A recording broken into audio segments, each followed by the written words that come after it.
tey nag thème bu ñu bëgg a waxtaanee mooy découvert lu tax découvert mooy parce que xam ngeen ni laajte woon nañ fi banques yi pour ñu reporter seen échéance de 3 mois renouvelable président de la république conseil des ministres 15 avril wax ci waxoon na banques yi reporter seen échéance ñu am waxtaan ñoom seen biir waaye antuwul respecté wu ñu communiqué président de la république ba tax ni tey échéance yi kenn reporté wu ko de 3 mois renouvelable mais booba la ci banques yi doon seetlu mooy endettement ak surendettement usager loolu mooy lan ñoom xamoon nañ ni bu ñu reporté woon échéance yi dana tax ñu bëri retrouver seen santé financière ba tax ni danañ mën a def face à la maladie parce que tous les salariés et tous les travailleurs sont impactés directement ou indirectement loolu lañ doon bañ moo tax ñu lànk report bi am ay banques sax yu dem ba nga xam ne dañuy proposer différé ba mën ne nit ñi bu leen ci dugg parce que différé boo xoolee li nga waroon fay ak différé 3 mois bu ñu la defal montant bi dina jege lu mat 500 000 ay pénalité ñu ne woon nag askan bi bañ leen différé mais ñoom it li ñu ci doon séntu mooy seen découvert yi dox parce que xam nañ ni nit ñi ils sont impactés comme ils sont impactés nag danañ wut lu ñu fàttee tur yi parce que même bu dee seen salaire la ngi daanu kër ga ñu ne rakk ji doon fay courant nekkoon marchand ambulant bi mag ji doon fay ndox nekkoon chauffeur ci benn entreprise privée ñoom ñëpp tey toog nañ donc salarié bi nga xam ne moom moo doon fayee ko rek moom mooy jël kër gi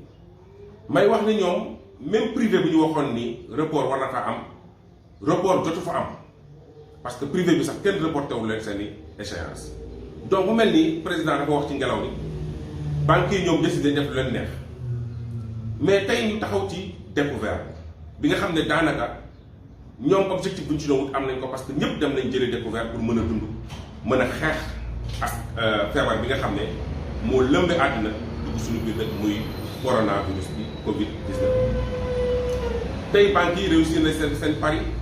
parce que fexe nañ ba ñii mosut a def découvert jël découvert waaye lan mooy découvert fan la découvert jóge xam nga découvert mu ngi jóge ci ancienne entreprise yi nga xam ne da nga doon liggéey ci entreprise bi di fayee ko ci entreprise bi nga dem ba ci weer bi ci diggu weer bi nga am jafe-jafe nga dem si sa comptable bi nga demandé ko lu ñuy wax avance sur salaire benn acompte boo xam ne da lay compal si sa salaire jox la nga faj sa soxla bu ko defee weer bu dee mu génnee ko ci loolu du am pénalité du am intérêt banques yi nag loolu lañ jël principe boobu lañ jël reprendre ko di ci wut xaalis sous forme de découvert di ko tuddee intérêt di ko tuddee commission waa découvert nit ñi bu ñu koy jël dañuy bàyyi ba nga xam ne dañoo am ay jafe-jafe le 15 le 20 ñu dem jëli découvert waa découvert boobu ngay dem jëli ci banque bi bu njëkk ba da ngay dem jël ko ñu jox la ko appliquer le benn taux mu ñu koy wooyee commission mais jamono ji may wax ak yow ni dañoo nekk ci découvert automatique et permanent daanaka boo ñëwee dañ la naan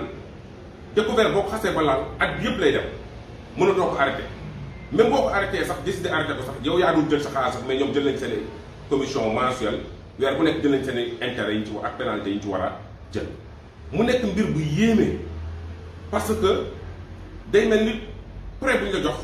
ak taux d'intérêt xam nga banque centrale dafa ne taux d'intérêt bu mu dépassé 15%. découvert taux bi day ëpp 50%. banque tey mu jox la découvert moo ko gënal fuuf mu jox la prêt parce que intérêt yi dina teew ba pare 15% boobu du ko respecté dina dem rek 50-60%. ma joxe exemple bu simple tey boo jëlee prêt wu 100 000 francs at bi ci taux 12% 112 000 nga war a fay weer bi 1000 francs nga war a fay ci 100 000 francs 101 000 francs nga war 101 000 francs nga war a fay weer bi waaw bu dee découvert la 100 000 francs nga jël yéen gis ngeen ni commission bu ñu leen di dagg weer bi dana mat 3 000 francs waa sagam 12% taux d'intérêt 100 000 francs weer bi 1000 francs nga war a fay donc 15 jours yi yaa ngi war a fay 500 francs nga dem jëli découvert boo xam ne 100 000 francs la pour 15 jours ñu fay la 3000 francs, ce qui veut dire que taux bi dañ ko multiplier par 6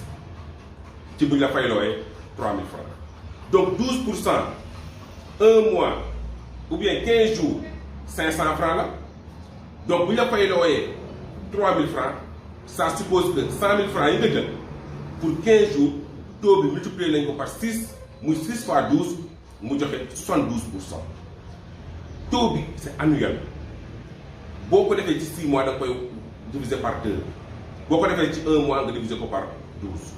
Donc jàpp leen ni képp ku jël découvert 100 000 francs pendant nga jël ko ay le 15 weer bi dee ñu fay la le 3000 ñu ngi la appliqué benn taux de 72%. te ñoom léegi tàmm nañ ko découvert permanent et automatique la ñuy def ce qui veut dire que weer bu nekk ñu ngi la appliqué un taux de 72%. Donc at bi ñu ngi la appliqué 72% moo ëpp foofu découvert. Comme ngeen gis ni découvert li ci banque bi di amee xaalis ameewu ko xaalis sax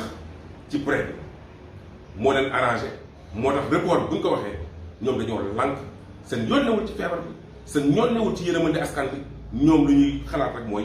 wut xaalis. loolu nag dana jox banque ba xaalis mais dana ruiner client bi dugal ko ci benn guute boo xam ne du ci mën a génn at bi yëpp découvert lay dundee ba yeneen at yi tamit découvert day mujj sax jël prêt pour mën a solder découvert boobu mu nekk dans un état de dans un cas de surendettement. Donc vraiment solution bi mooy nañ leen fagaru jàppaat engagement ci ACSIF ñun ñëpp ñu ànd xeex suñu ak yëleef parce que ñii ñuy nekkal du tuddee leen ay banque tey toroxal ñu leen bëgg te loolu buñ ko nangu nañ fexe góorgóorlu ci ACSIF wut suñuy carte de membre adhéré ñu bëri nag xamuñu nu mu demee ku jot vidéo bi li lay war a suul li lay ñaan mooy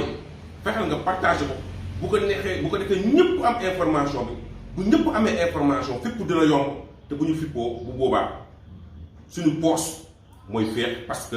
yenn ñi ñuy teg dootuñu ko tegal état bi nag bu ñu xaar dara ci moom bu ñu xaar lu bëri ci moom solution bi ñun ñoo ko yor ñun ñoo war a organiser wu ñun ñoo war a fippu bu ko defee état bi dégguñu bu ñu déggee banques yi am tiitaange boo xam ne bu leen bu leen état bi ne wàññi leen ñu mën a wàññi mais nag tant que ñun organiser wu fippuwuñu bu ñu xaar dara ci état bu ñu xaar dara ci banque nañ continuer de souffrir. Donc maa ngi leen di ñaan vidéo bi ku ko jot ku ne boo bëggee dimbale sa bopp dimbale askan bi da nga koy partager bu ko defee ñëpp xam luy découvert ak découvert ban loraange la am ci client bi ak découvert lu tax banque bi di ko def wutum xaalis donc moo tax mu koy def ma leen di gërëm di leen sant di leen ñaanal yenn sutura di leen ñaanal xeex bi ñuy xeex ngeen gën ci engagé wu bu ko defee ñu mën ci am ndam